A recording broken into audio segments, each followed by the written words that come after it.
Open the top cover. Open the head unit and lift the sensor arm. Remove the pulley cover.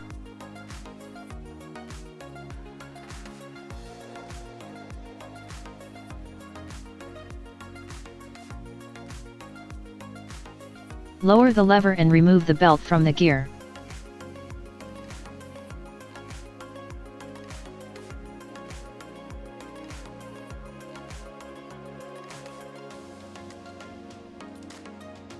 Lift the left and right handles of the Platen roller and remove it.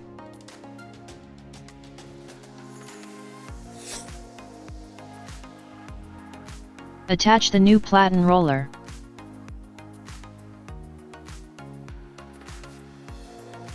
Lower the lever and loop the belt around the gear.